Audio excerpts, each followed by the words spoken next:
ISKCON মন্দিরে এবং আগ্রা মন্দিরে যাওয়ার যে প্ল্যান করছো, এই পরামর্শ কারা দিছে? জিজ্ঞেস করেন ওনাকে জিজ্ঞেস করেন। তুমি বলো তো ভাই বলো তো তুমি ইসকন মন্দিরে কেন নিয়ে গেছো, কার মাধ্যমে?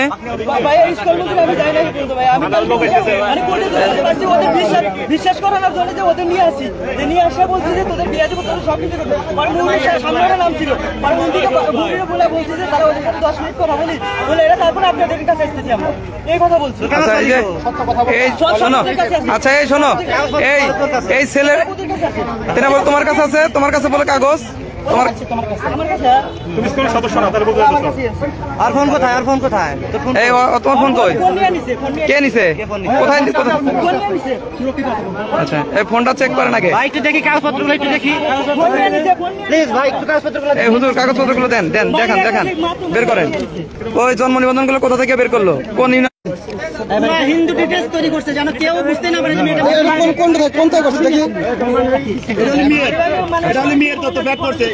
এখানে হিন্দু একটা ছেলে মেয়েকে পরিকল্পিত ভাবে হিন্দু বানিয়ে বিয়ে শাদী করে ভারতে পাচার করার চেষ্টা করছে। এই ভাইটি ওনাকে পুরোপুরি সহযোগিতা করছে। উনি একজন স্কুলের সদস্য, জাহিদুল ইসলাম।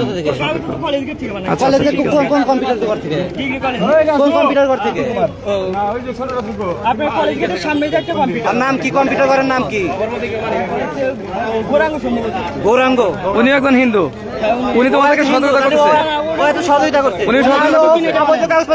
আচ্ছা এই টিমের সাথে গৌরাঙ্গ নামের উনি জড়িত আছে, এগুলো নোট করেন হুজুর। ওনাকে প্রশাসনের হাতে দিলে পারে ওই ওকে নিয়ে আসতে হবে।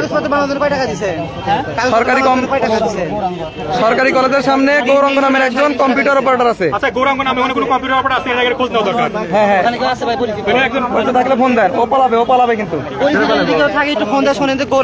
নাম লিখে নেন, সরকারি কলেজের সামনে গৌরাঙ্গ নামের একজন কম্পিউটার অপারেটর।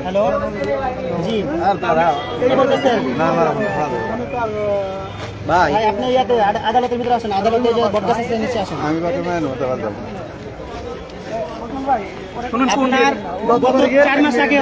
কোন পাশের গেট? দাবারিয়া থেকে একটা মুসলিমকে পাচার করছে 4 মাস আগে। আপনার দাবারিয়া থেকে শাহজাদপুরের একটা মুসলিম মেয়েকে ভারতে পাচার করছে। এই মেয়েটাকে আপনার গোপালগঞ্জে প্রায় 250টা আশ্রম আছে এদের। এই আশ্রমগুলোতে এই মেয়েটাকে প্রায় 1-1.5 মাসের মতো গোপন করে রাখে। আমরা অনেক খোঁজাখুঁজি করছি বিভিন্ন আশ্রমে আটকা রাখার পরে এরা নির্দিষ্ট সময়ে আপনার সীমান্তবর্তী এলাকাগুলোতে নিয়ে যাওয়ার পরে আপনার ওখান থেকে বিএসএফ এর তত্ত্বাবধানে অথবা আপনার ফেক ভাবে বা চোরাই ভাবে পার করে দেয়। ওখানে 3 মাস আটকে রাখার পরে ছাড়া পায়। তারপরে মেয়েটাকে ভারতের পতিতলায় পাচার করে দেয়। ইউনিসেফ সহ আন্তর্জাতিক মানবাধিকার সংস্থার স্পষ্ট তত্ত্বাবধানে চলে আসছে, তাদের রিপোর্ট চলে আসছে। গত 10 বছরে আপনার কমপক্ষে 3 লক্ষাধিক 12 থেকে 30 বছর বয়সী মুসলিম মেয়েদেরকে পাচার করছে। যাদের পাচার করছে তাদেরকে আপনার পতিতাবৃত্তি শিশুশ্রমে আপনার বাধ্য করা হয়। এর সাথে আর কোন দোকান এবং কোন উকিল এর সাথে কলেজের কোন গেট? একটা মাত্র না কলেজের কোন গেট? বড় ভাই ভাই বের হয়েছে ফোর্স করেন। মানে উত্তর না দক্ষিণ এটা বলে ভাই, উত্তর না দক্ষিণ গেট এটা বলে। এই সময়ে গোরাম কুমার 99% হিন্দু যুগ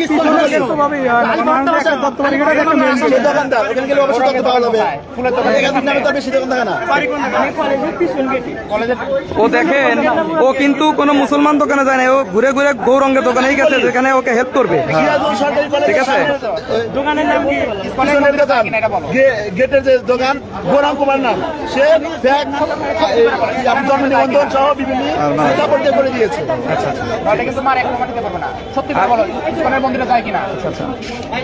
এই যে আমাদের এখানে প্রশাসনের ব্যক্তিরা আসছে, প্রশাসনের ব্যক্তিদের হাতে ওনাকে তুলে দেওয়া হচ্ছে। এইমাত্র আমাদের এখানে প্রশাসনের ব্যক্তিরা আসছে। হিন্দু ছেলে, মুসলমান মেয়ে, দুজনের মধ্যে ধরুন মেয়েটা থাকে তো ঢাকা বাবা মার সাথে। কালকে পরশুদিন আসছে বাড়িতে বেড়াইছে, ওরা নিয়ে আসছে মুসলমান বানায়া হিন্দু বানায় বিয়ে করে এখানে লোকজন সব আটকে গেছে মারপিট করে না না ঢাকা মেয়ের গার্জেন জানেই না ছেলের গার্জেন আছে আমি ফোন দিচ্ছি কথা বলছি বলছি থানায় দিচ্ছি আপনার থানায় এসে কথা বলবো। হ্যাঁ ও যা বলবেন তাই শুনবো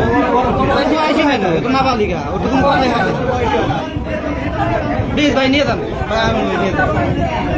আমাদের লোকজন বিক্ষিপ্ত হয়ে গেছে এই দুজনেই ভাই, ওই কি এই পাঁচজন, আর ওখানে ভাই একজন আছে ভাই ওটাকে ওরা আইডি কার্ড নকল ডবল করে বানাইছে